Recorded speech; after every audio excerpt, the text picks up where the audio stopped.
House of Representatives remains at a standstill today after another failed vote for a House Speaker. Looking live right now over D.C., where today GOP nominee Jim Jordan was 20 votes shy for his first attempt to win the speakership. Another vote is expected to take place tomorrow. King 5 political analyst and former Washington Attorney General Rob McKenna is joining us now. Rob, good to see you. Thanks for being with us.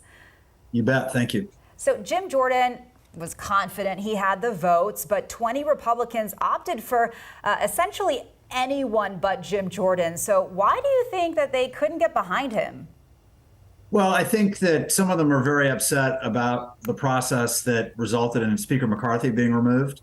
Some of them are concerned about specific issues. For example, Jim Jordan has not been a strong supporter of aid to Ukraine, and for some of the defense hawks in the Republican caucus, that's very important. Others are concerned about a potential government shutdown. I think, frankly, some of this is just karma. Jim Jordan and members of the Freedom Caucus, particularly some of the other members of the Freedom Caucus, more than Jim, made it very hard for Kevin McCarthy to become Speaker when he did. And I think this is a bit of revenge on that same Freedom Caucus. So, Ron, let me ask you, what do you think happens now? You think Jordan's going to get the votes he needs by tomorrow? No, but I think he'll get them eventually. He'll continue negotiating, he'll continue making promises to the holdouts, trying to reach deals with them. Meanwhile, the House isn't going to be able to conduct any business because the Democrats and the acting Speaker, Patrick McHenry, have decided they're not going to work together to try to move crucial legislation. I think that's too bad because there is an opportunity for Congress to get some work done while they're waiting for the next regular Speaker to be elected. Yeah, let me follow up on that. So what is the best move here? You said he'll get the votes eventually, but obviously there's a lot of things hanging in the balance, right? The aid package potentially for Israel and a looming government shutdown if this takes too long. So how do they navigate all that? Well, for now, they just wait. They don't do anything, unfortunately.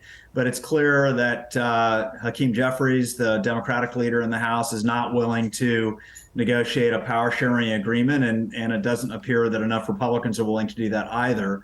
It is conceivable that the more time that goes by, the more they'll feel the pressure to at least pass some bills, including aid to Israel, for example.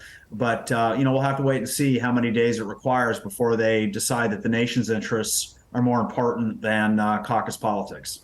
Rob, it's been nearly 2 weeks since the U.S. has had a Speaker of the House. A lot of this back and forth has been somewhat personal between these lawmakers. Why has it been so hard to find someone that the party can get behind?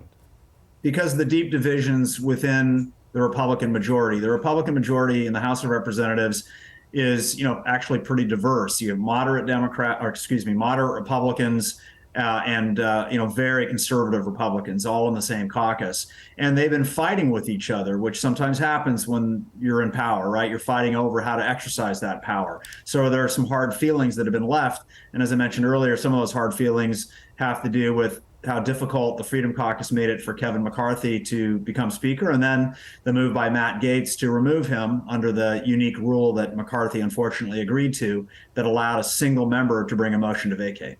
Well, it's certainly been a show, and I guess at this point we wait and see, Rob, like you said, but the whole, not only country, the whole world is watching this.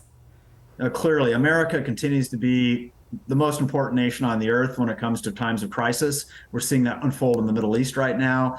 Everyone's looking to the United States to try to help figure out how to avoid a bigger war. They're not looking to Russia or China or another country. And so this does cause a lot of anxiety around the world to the extent that the delays action by the United States. Yeah. Rob McKenna, thank you so much for joining us. Good to see you as always. Thank you.